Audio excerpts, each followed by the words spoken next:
Welcome to the Books and Martinis podcast. I'm Priya. And I'm Mercy. And this is your go-to book podcast, where we lift, empower, and spotlight authors. Grab your martini and follow along. And don't forget to like, follow, and subscribe.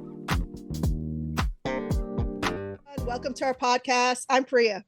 I'm Mercy. Welcome, Annie, and welcome all our listeners. Annie, we're so happy you're here. Let's do a big cheers. Cheers.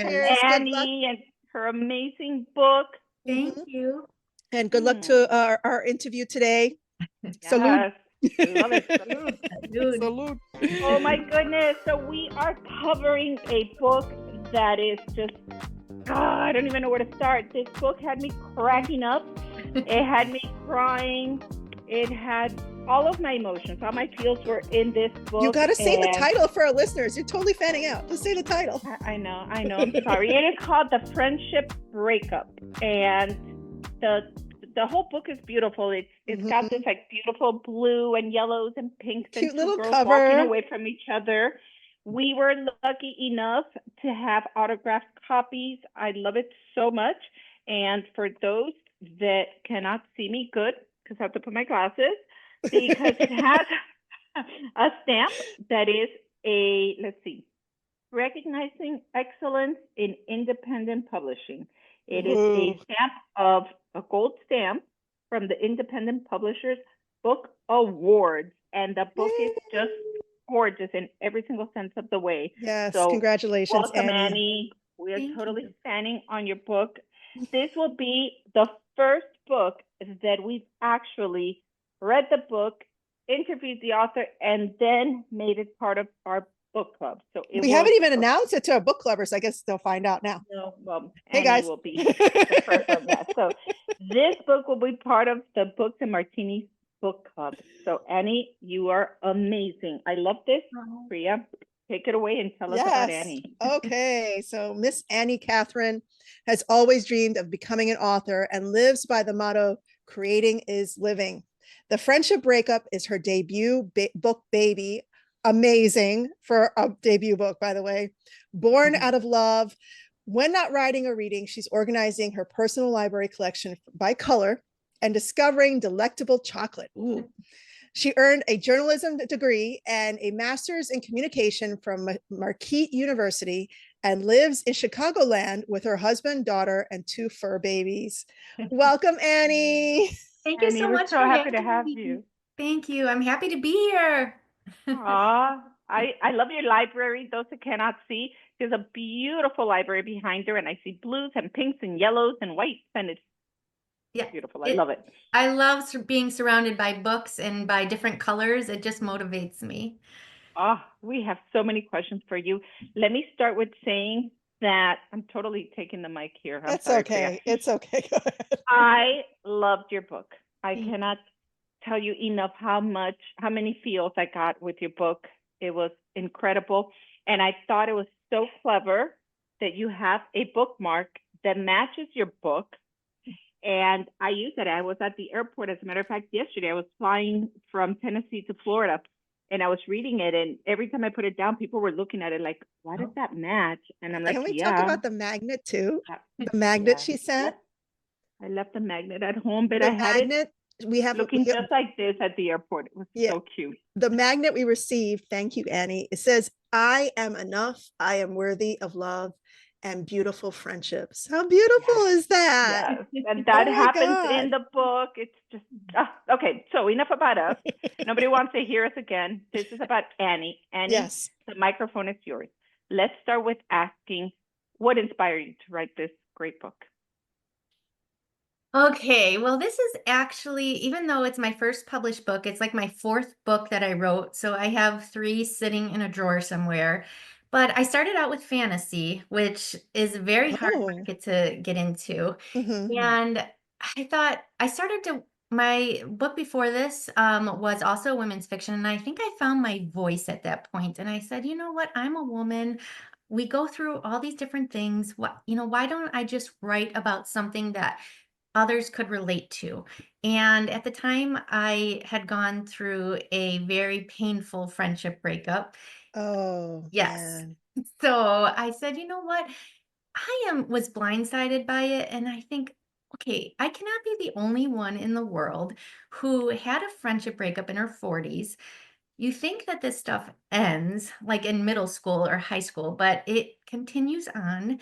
So I said, I'm going to write about it, but it's fictional, and it still helped me work through the trauma that I experienced from the friendship breakup. So I said, you know what? If I went through this, others have to have gone through it. I can't be the only one. I'm going to write about it. So that's what inspired it.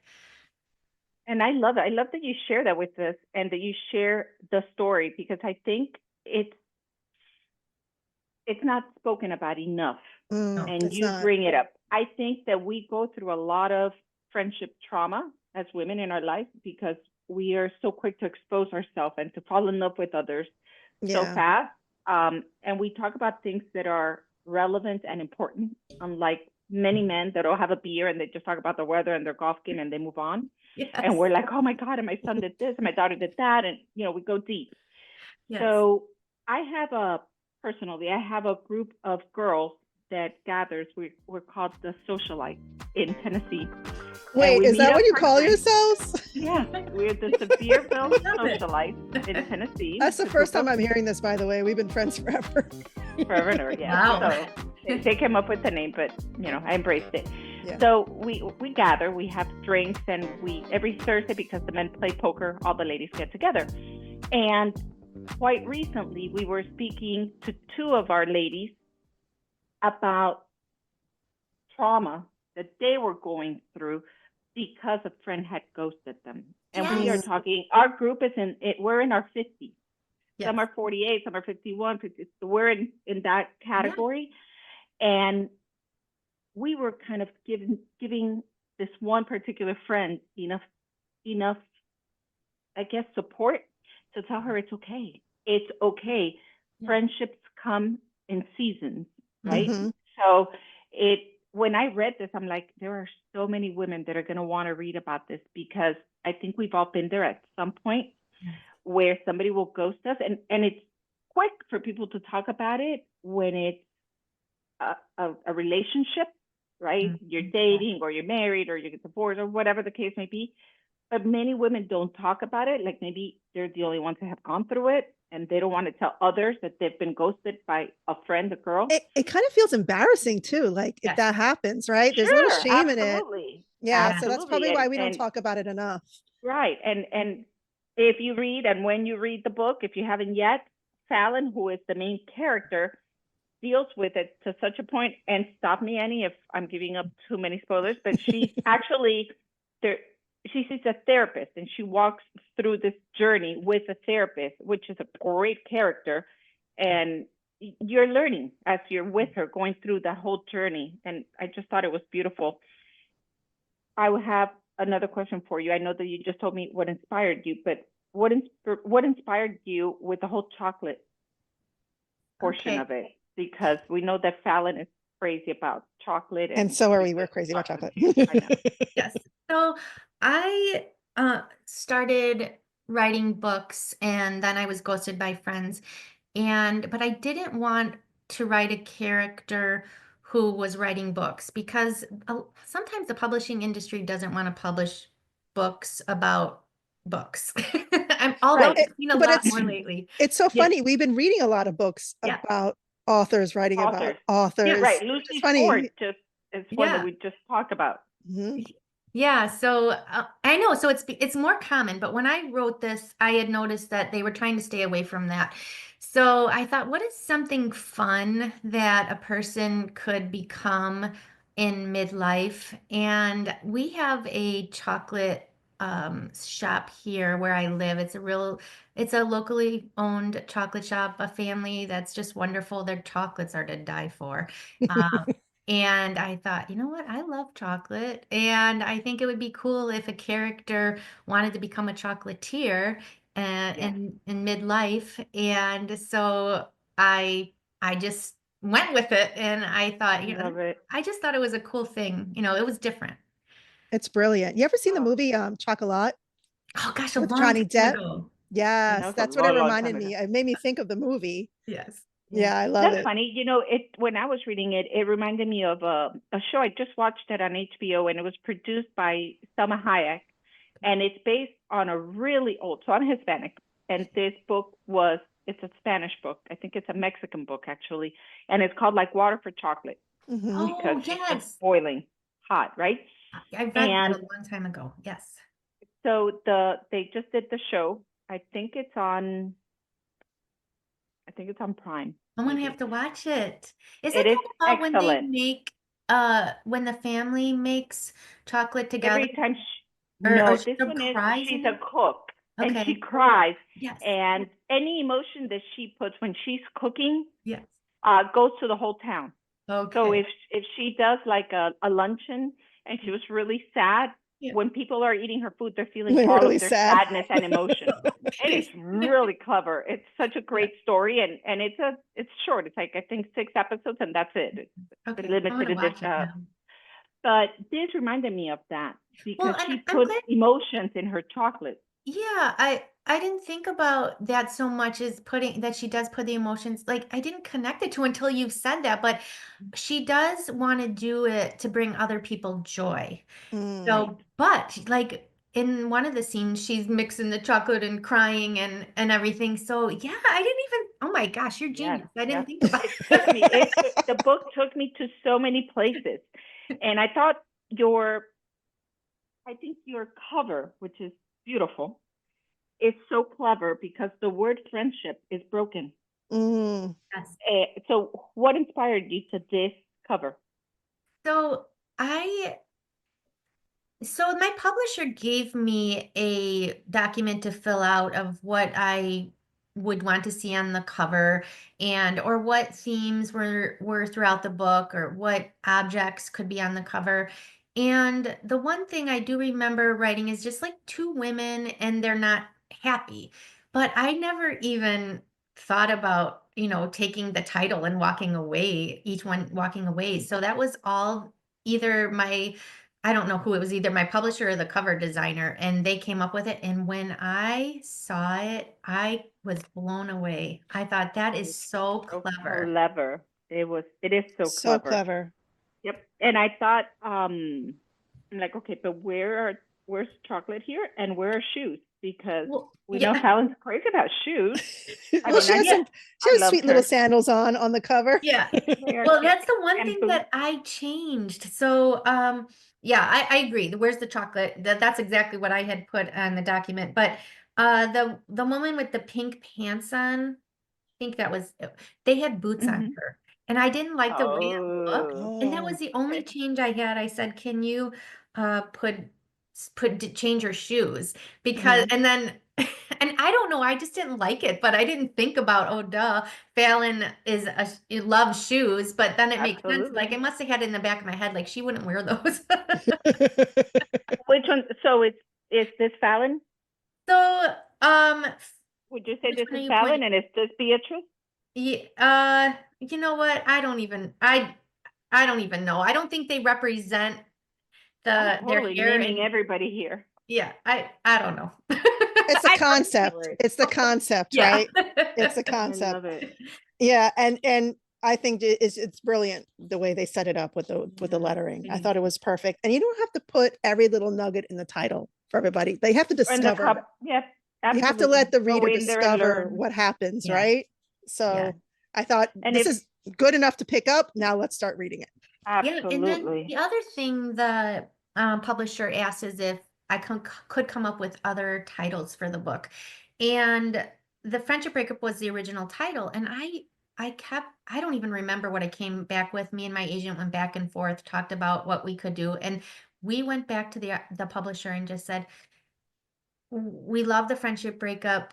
And I had asked some friends that had read it and family members, and everybody said, you know what, it's the Friendship Breakup, and it's also going to help market to people who have been going through something like this Mhm. and need to read about it or need some And support. don't know that they need to read this so that they can laugh and find Yeah. themselves and, Feel cry. seen. And Yeah. yes.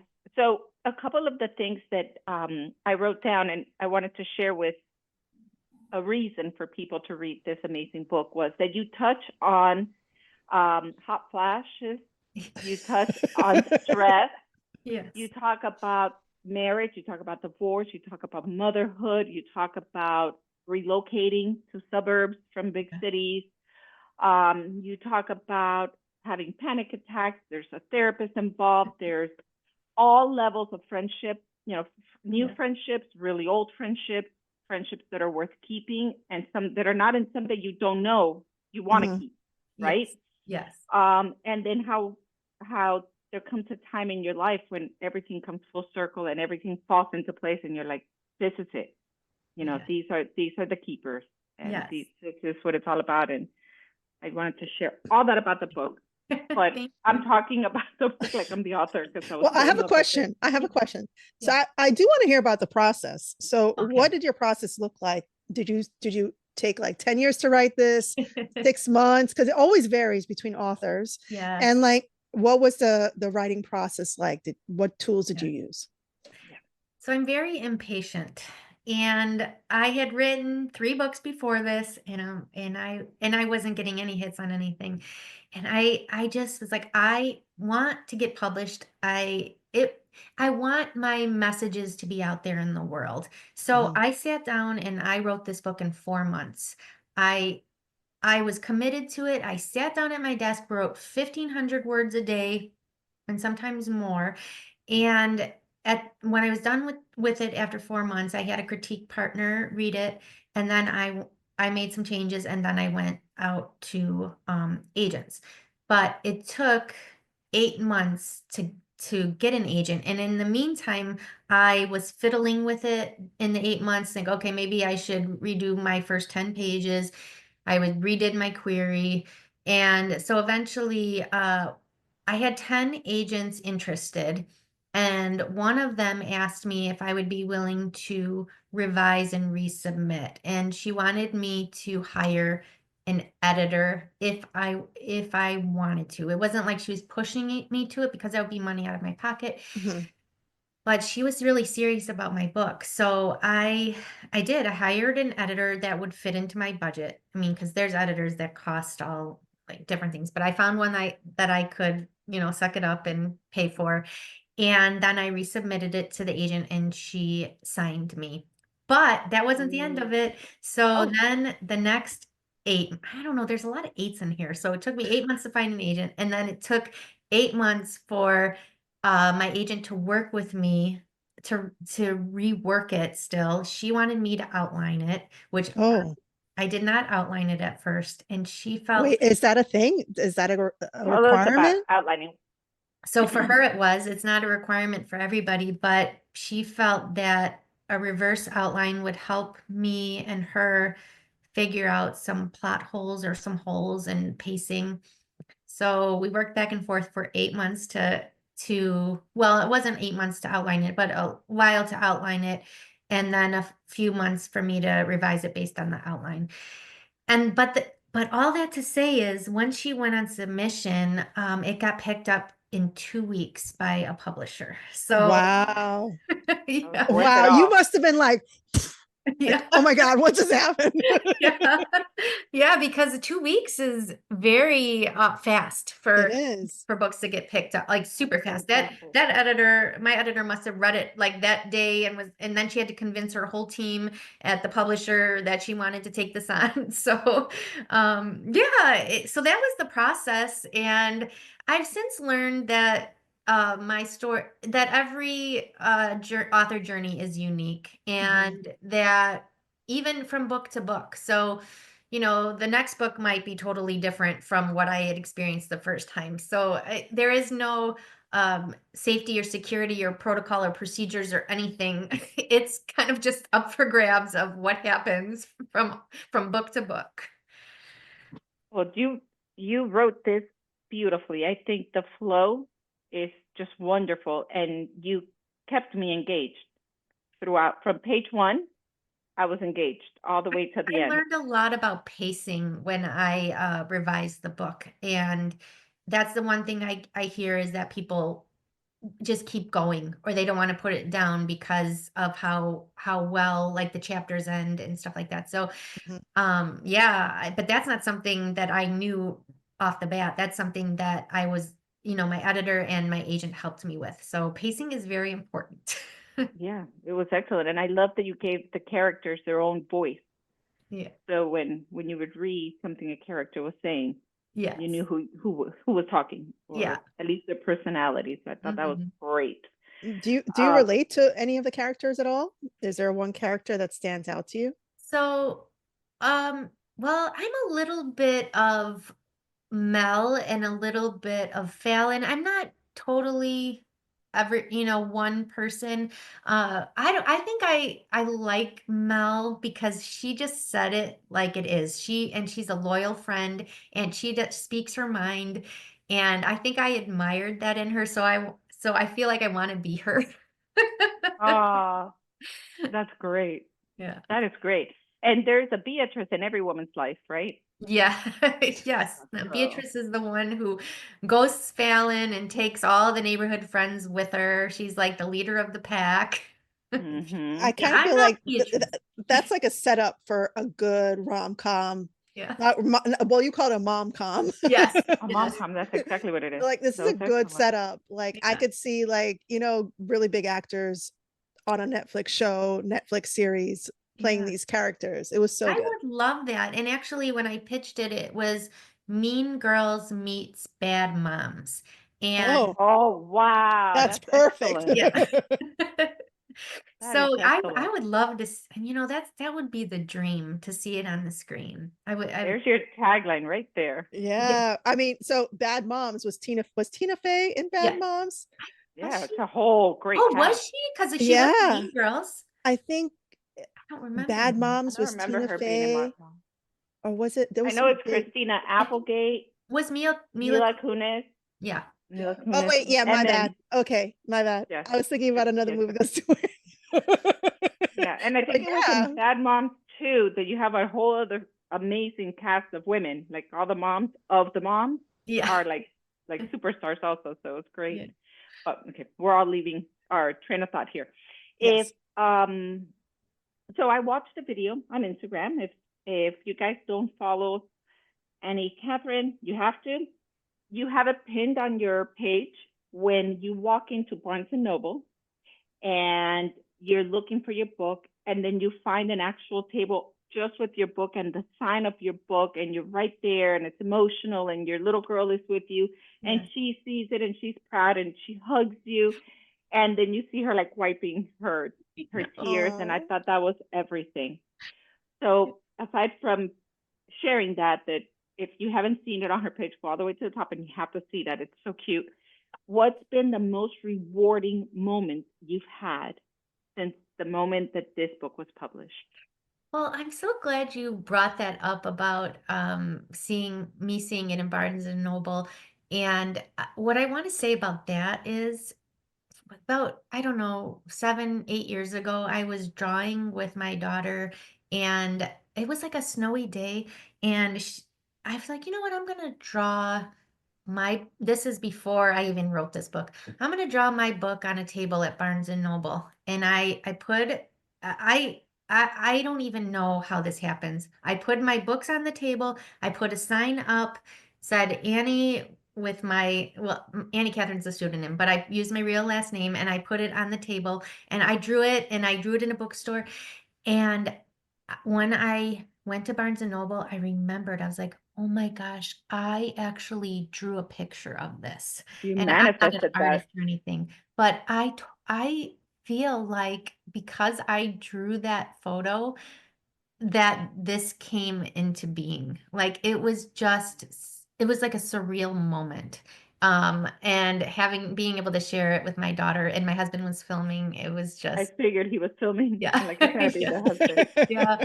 Um, but besides seeing my book in Barnes and Noble, I think the most rewarding is the fact that readers will email me or DM me and tell me how much the book meant to them and how it helped them know that they're not alone and that Mhm. it was relatable. And I think that is the best compliment an author can get because Yes. you put your words out there and you want people to get something out of it for, because why else are you writing? You want to share Absolutely. experiences. You either want to entertain or you want to help somebody. So I think that's been the most rewarding. And so when you said that you just love my book and you're going to have it as the first book club after you read it, that Mm-hmm. really touched my heart. So Oh, thank Aw. you so much. oh, Oh, it's our good, pleasure. good, good. Well, you have to thank your Beatrice in your life Oh, for which I for what have. you Right? went through, because without her, you wouldn't have this book. Does So there's Beatrice always a know that this reason. book is out? Know if she knows it's about her. I don't even think she's read it. She knows I know she knows I have a book, but I don't know. I don't know what she thinks, but I have.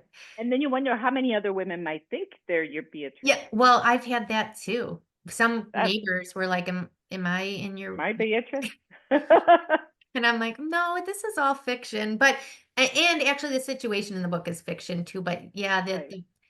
so I thanked her in my head, like, yeah, thank you for letting me have this experience so that I could Absolutely. write about it and I can help others. So yeah. It was like With therapy that, for you. Yeah, it was. It was yeah. it was Yeah. very therapeutic. Yeah. So, And your book also shows the power of therapy for those yes. that have been hesitant, because you speak about therapy not only helping you with your marriage, but Mhm. in relation to friends, and where everything can stem from, and it just goes full circle. It's just Yes. so beautifully written, because it goes through every single step of why we feel what we feel at times. So Oh, Yes. yeah. So Yes. I definitely want to know, is there going to be a second version of this book? Like, is there a planned series or something similar coming out after this? Like, what is next for you? Yeah, that's a good question. I had thought about doing a series, but the publisher isn't interested in it. And I think if you write a series, you probably have to stick with the same publisher. So Mhm. I actually did start another one. It was called Friendship Therapy. And the mm. plot was that not was it it's not Beatrice, but it's Fallon again, but she has an issue with Eleanor, who is also in the book, but in the next book. And Oh, then she goes to therapy with Eleanor because she wants to save the friendship. But I put it aside and ah, yeah, I don't know. Maybe someday I'll write it.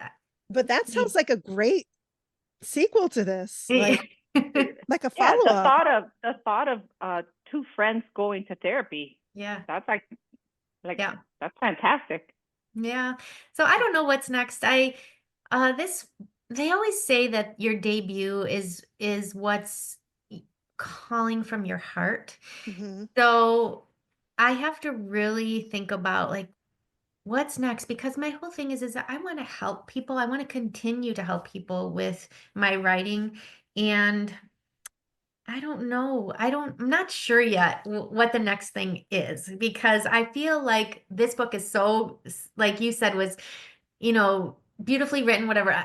And I appreciate that. But now I'm like, oh gosh, now So much pressure. Pressure. Like yes. a number two, Yeah. the second number one hit. Yeah. That's a lot of pressure. It So there's is. a So little pressure, but if you have aspiring authors yes. out there, right? Mhm. What advice would you give them? What did you learn most that you think other authors should know and other writers should know? Well, I don't want to say the business is tough, but the business is tough. Okay. um, And just keep going because if you have something that you need to say and you think others will benefit from it and or you just have something that you need to work through to write, just keep writing. And Mm. as long as you enjoy it and it's still bringing you joy, keep going because the business can knock you down, but if it's your dream and it's in your heart, keep at it. Just keep at it. And hey, if like publishers aren't clamoring for it, then self-publish. The stigma is no longer there. Mm. And Absolutely. I always say that the right people will be drawn to your book. So even if you change one person's life, it's worth it. Absolutely. Absolutely. Oh, that's wonderful. I love that. Priya, I give you the mic. I'm taking totally over. Usually we go Oh, back and forth, but I've taken over. it's okay. It's okay. We fangirl all the time. Okay, so I would love to know, how can our listeners, our readers, and our viewers find you? My website is anniecathryn.com. It's Cathryn. And I'm mostly on Instagram. So I'm at Instagram at Ms. Annie Cathryn. So MS Annie Cathryn. And yeah, I mean, you can go on Facebook, but I don't really go on Facebook that much. And yeah, you can find my books wherever books are sold as well. I love that. And we'll Love put it. all the information below. So everybody listening and reading our caption will see it there. Thank I wanted to mention one more thing out of the 20 that I loved about the book was how you read books. For example, when you read How to Win Friends and Influence People, and then as you're talking to your friends, you're like, okay, I've got to follow what they said in that book, and I have to be really nice and I have to let them talk about themselves. But I have something I want to say. I thought that was so relatable for anybody that's read self-help books. Yes. I thought that was brilliant. I We talk love about several books. Yeah, I love self-help books. Me too. And that was the one thing that Fallon and I had in common is I will just devour them. I'm always looking for ways to spiritually grow or just grow, be motivated. And so I had to put that in the book. Awesome. And because we are Books and Martinis, it's our podcast, talk to me for one moment and tell me about these mind eraser shots that you have with the girls at the bar. Okay. Oh, Wait, are you going to have that with your girls at the bar, Mercy? I should have it made sounds that for delicious. today. I didn't even think about it. Right? I actually went to a book club and the host made the mind erasers and was the first time I've ever had one. But What's in a mind eraser? Does it really erase your mind? Like what? no, but I guess Yeah. there's like so much alcohol that it probably does. It's vodka. Yeah. I think you say it. It's vodka, coffee, and one more thing, but it's in a shot, right? Yeah, and I don't even know, maybe Kahlua or something. I don't I never drank it until I went to the book club and I wrote I wrote this book in 2019 and I don't even remember what's in Wow. the shot. But the reason I put it in there is because I was like, okay, when they're hanging out and they're like, oh gosh, I want to get over this or I want to, I'm thinking, what could they do? And I thought there has to be some kind of alcohol that's called something. So I don't know, I just did some research and found out, oh, there's a mind eraser shot. And I said, that is perfect. That is what they're So going to do clever. when It's they want so when they don't want clever. I something to love stay in that. their life. I love that. I love that. So Well, thank you. speaking I wanted to of bring that up. drinks, why don't we do our final cheers for the Yeah. interview, for this episode?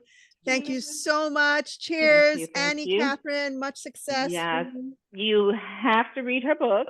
Yes, yes. We'll I have really It is a appreciate must. being on here and you finding my book because it came out in 2023. So I sometimes as an author you think, okay, well that's done. Now what? But it feels like now you're Not reviving it. done. Yeah, it's not Yes. done. It's not done. It's This is not the done. second wind of the book. Yes. So to everybody, pick up your copy, read it, and you're going to love it. I promise. You're going to love it. Yes. Make sure you follow her. All the information's in the summary below. Like, share, follow, subscribe, and tune in next week for another episode Absolutely. of Books and Martinis. Thank you everyone for joining us. Thank you, Yes. Annie, Cathryn. Bye, everybody.